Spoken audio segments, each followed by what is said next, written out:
আসসালামু আলাইকুম। এখন আপনারা দেখবেন সংবাদ শিরোনাম। সিলেটে জনসভার মধ্য দিয়ে ধানের শীষের প্রচার শুরু করলেন তারেক রহমান। প্রতিটি মানুষকে স্বাবলম্বী করার প্রত্যাশা। পোস্টাল ব্যালট ডাকাতি করে ষড়যন্ত্রের অভিযোগ। নির্বাচনের আগেই একটি দল এই দিব ওই দিব বলছে, টিকিট দিব বলছে না, যেটার মালিক মানুষ না সেইটার কথা যদি সে বলে এক সেরে কি করা হচ্ছে না। লক্ষ লক্ষ সদস্যরা বেকার হয়ে বসে আছেন, আছে না? এই বেকারদের জন্য আমরা কর্মসংস্থান তৈরি করতে চাই। মিরপুরে সমাবেশ থেকে শুরু হলো 10 দলীয় জোটের আনুষ্ঠানিক প্রচার। ফ্যাসিবাদের ছায়াও দেখতে চায় না মানুষ, বললেন জামায়াতের আমির। ফ্যাসিবাদ এখন যদি নতুন কোনো জামা পরে আমাদের সামনে আসে, 5 আগস্ট যে পরিণতি হয়েছিল সেই নতুন জামা পরা ফ্যাসিবাদের একই পরিণতি। সারা দেশে বিভিন্ন দল ও স্বতন্ত্র প্রার্থীরা ছুটছেন ভোটারদের দ্বারে দ্বারে। লক্ষ্মীপুরে বিএনপি জামায়াতের মধ্যে উত্তেজনা, ভোটের আগের দিনও ছুটি ঘোষণা।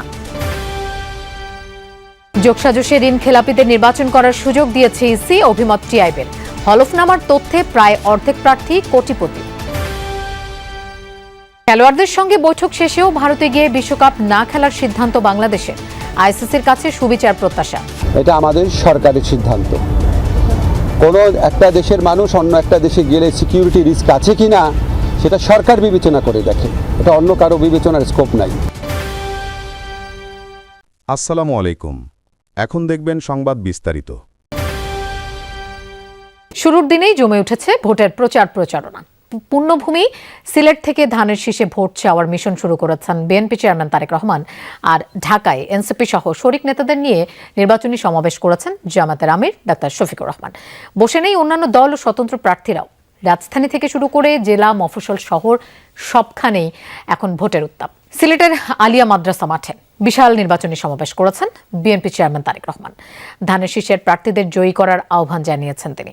বলেছেন, আগামীতে সরকার গঠন করলে প্রতিটি মানুষকেই স্বাবলম্বী করবে বিএনপি। অভিযোগ করেন, বিগত দিনের ভোট ডাকাতির মতো পোস্টাল ব্যালট ডাকাতির ষড়যন্ত্র করছে একটি মহল। তারা বিভিন্ন টিকিট দেওয়ার নামে নির্বাচনের আগেই মানুষকে ঠকাচ্ছে। পাতা একটি কুড়ির সিলেট, 360 আউলিয়ার পূর্ণভূমি সিলেট। পুরো শহর প্রকম্পিত তারেক রহমান আর ধানের শীষ স্লোগানে। আসন্ন নির্বাচন ঘিরে সিলেট আলিয়া মাদ্রাসা মাঠে বিএনপির প্রথম নির্বাচনী সমাবেশে নেতাকর্মীদের বর্ণিল বিপুল উপস্থিতি। মাঠ ছাড়িয়ে আশপাশের সড়ক ও এলাকায় জড়ো হন সাধারণ মানুষ। পরম্পরা ধরে রেখে সিলেট থেকেই নির্বাচনী প্রচার শুরু করলেন বিএনপি চেয়ারম্যান তারেক রহমান। প্রায় 4 দশকের সক্রিয় রাজনীতিতে দলের পূর্ণ নেতৃত্ব নিয়ে প্রায় 21 বছর পর সিলেটের মাটি থেকে ত্রয়োদশ সংসদীয় নির্বাচনে বিএনপিকে জয়ী করার চ্যালেঞ্জ গ্রহণ করলেন তিনি।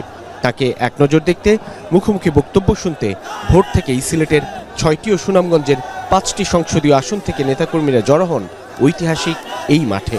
বক্তব্যে তারেক রহমান অভিযোগ করেন, একটি কুচক্রী মহল জনগণের ভোটাধিকার হরণের ষড়যন্ত্র শুরু করেছে। পোস্টাল ব্যালট ডাকাতি হয়েছে বলেও দাবি করেন তিনি। মধ্যপ্রাচ্য সহ বিভিন্ন দেশে পোস্টাল ব্যালট যেগুলো পাঠানো আছে সেগুলোকে কিভাবে ডাকাতি করা হয়েছে, ঠিক যারা এই দেশ থেকে পালিয়ে গেছে তারা যেভাবে আপনাদের ভোট ডাকাতি করেছিল, ঠিক একইভাবে আবার সেই ষড়যন্ত্র শুরু হয়েছে। দেখেছেন আপনারা, দেখেছেন প্রিয় ভাই বোনেরা, সেই ষড়যন্ত্রের বিরুদ্ধে সজাগ থাকতে হবে। আপনি তো ওমরা হজ করে আসছেন, যে মাইকের সামনে দাঁড়ান। সমাবেশ থেকে সদ্য উমরা পালনকারী একজনকে ডেকে নিয়ে তারেক রহমান বলেন, দোজক বেহেশতের মালিক আল্লাহ, যা দেওয়ার ক্ষমতা মানুষের নেই। বিভিন্ন টিকিটের নামে একটি দল মানুষকে ঠকাচ্ছে বলেও মন্তব্য করেন বিএনপির চেয়ারম্যান।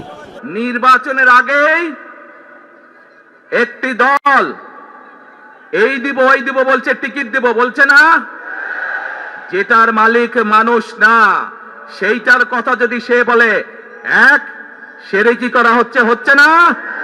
যার মালিক আল্লাহ, যার অধিকার শুধু আল্লাহর একমাত্র, সবকিছুর অধিকার উপরে আল্লাহর অধিকার। কাজেই আগেই তো আপনাদেরকে ঠকাচ্ছে, নির্বাচনের ফলে তাহলে কেমন ঠকাবে আপনাদেরকে বোঝে নেবার। জামায়াতের নেতৃত্বে 10 দলীয় নির্বাচনী ঐক্য আনুষ্ঠানিক প্রচার শুরু করেছে রাজধানীর মিরপুরে সমাবেশের মধ্য দিয়ে। জামায়াত আমির ডাক্তার শফিকুর রহমানের নির্বাচনী এলাকায় আয়োজিত সমাবেশে যোগ দেন এনসিপি সহ শরিক দলের নেতারা। ডাক্তার শফিকুর বলেন, দেশে নতুন পোশাকে ফ্যাসিবাদের উত্থান হতে দেয়া হবে না, আবার ফ্যাসিবাদের উত্থান হলে পরিণতি হবে 5 আগস্টের মতো। রাষ্ট্রকাঠামো পরিবর্তনের লক্ষ্যে গণভোটে হ্যাঁ এবং সংসদে 10 দলীয় জোট প্রার্থীকে ভোট দেওয়ার আহ্বান জানান বক্তারা। ফিকুর রহমানের নির্বাচনী এলাকা ঢাকা 15 আসনে নির্বাচনী সমাবেশের মাধ্যমে আনুষ্ঠানিক প্রচারণা শুরু করল দলটি। মিরপুর 10 নম্বরের আদর্শ উচ্চ বিদ্যালয়ে দুপুর থেকেই খণ্ড খণ্ড মিছিল নিয়ে উপস্থিত হতে শুরু করেন এ আসনের বাসিন্দারা। নির্ধারিত সময়ের আগেই কানায় কানায় ভরে ওঠে ময়দান। বিকেল 4:30টায় মঞ্চে হাজির হন এ আসনের জামায়াত ইসলামের প্রার্থী ডাক্তার শফিকুর রহমান। এ সময় তার সঙ্গে ছিলেন 10 দলীয় জোটের শীর্ষ নেতারা। ঢাকার দলীয় প্রার্থীদের পরিচয় করিয়ে দেন জামায়াত আমির নাহিদ ইসলাম সহ প্রার্থীদের হাতে তুলে দেন দলীয় প্রতীক। এ সময় নাহিদ ইসলাম বলেন, এবারের নির্বাচন ক্ষমতা পরিবর্তনের নির্বাচন নয়, হবে ক্ষমতার কাঠামো পরিবর্তনের নির্বাচন। পরে প্রধান অতিথির বক্তব্যে ডাক্তার শফিকুর রহমান বলেন, নতুন পোশাকে দেশে ফ্যাসিবাদের উত্থান হতে দেওয়া হবে না। নতুন করে ফ্যাসিবাদের উত্থান হলে তাদেরও 5 আগস্টের মতো পরিণতি হবে। বাংলাদেশ আমাদের সকলের জন্মভূমি, আর এই দেশে আমরা ফেসিবাদের ছায়াও দেখতে চাই না। ফেসিবাদ এখন যদি নতুন কোনো জামা পরে আমাদের সামনে আসে, 5 আগস্ট যে পরিণতি হয়েছিল সেই নতুন জামা পরা ফেসিবাদের একই পরিণতি হবে। শাসনের প্রতিশ্রুতি আর নির্বাচন ইঞ্জিনিয়ারিং এর আশঙ্কা করে ঢাকার বিভিন্ন আসনে ধানের শীষের জন্য ভোট চেয়েছেন বিএনপির প্রার্থীরা। উৎসবমুখর পরিবেশে চষে বেড়াচ্ছেন অলিগলি। কেন্দ্রে গিয়ে ভোট দেওয়ার আহ্বান জানান প্রার্থীরা, তবে ছিল না গণভোটের পক্ষে প্রচার। বিএনপির প্রার্থীরা জানিয়েছেন, সরকার কোনো বিশেষ দলকে কারচুপির সুযোগ না দিলে তারা বিপুল ভোটে জয়ী হবেন। সন্ত্রাস, চাঁদাবাজি দমন আর দেশ রক্ষার প্রতিশ্রুতিও দেন। বছরের পর বছর অপেক্ষা, অবশেষে মুক্ত পরিবেশে ভোটের মাঠে বিএনপির প্রার্থীরা। তাই ধানের শীষের নেতাকর্মী ও সমর্থকদের মাঝেও রাজধানী মিরপুরে গণসংযোগ করেছেন জাতীয় ফুটবল দলের সাবেক অধিনায়ক ও ঢাকা 16 আসনের ধানের শীষের প্রার্থী আমিনুল হক। তার সাথে যোগ দেন বাফুফে চেয়ারম্যান তাবিত আওয়াল ও সাবেক ফুটবলাররাও। অলিগলি বাসাবাড়িতে গিয়ে ধানের শীষের জন্য ভোট চান তারা। আমিনুল হক প্রতিশ্রুতি দেন, নির্বাচিত হলে সন্ত্রাস, চাঁদাবাজ ও কিশোরগঞ্জ মুক্ত এলাকা গড়ার। ত্রয়োদশ জাতীয় সংসদ নির্বাচন উপলক্ষে শিল্পাঞ্চলের শ্রমিকদের জন্য 3 দিন ও অন্যদের ক্ষেত্রে 2 দিন সাধারণ ছুটি ঘোষণা করেছে অন্তর্বর্তী সরকার। সব শ্রেণীর মানুষ যাতে নির্বিঘ্নে ভোট দিতে পারে সে লক্ষ্যেই এমন সিদ্ধান্ত বলে জানিয়েছেন প্রধান উপদেষ্টার প্রেস সচিব শফিকুল আলম। দুপুরে উপদেষ্টা পরিষদের বৈঠকের পর ফরেন সার্ভিস একাডেমিতে এক ব্রিফিংয়ে এসব কথা বলেন তিনি।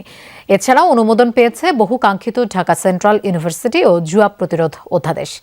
দেশের অতি গুরুত্বপূর্ণ 13টি এজেন্ডা নিয়ে বৈঠকে বসেছিলেন উপদেষ্টারা।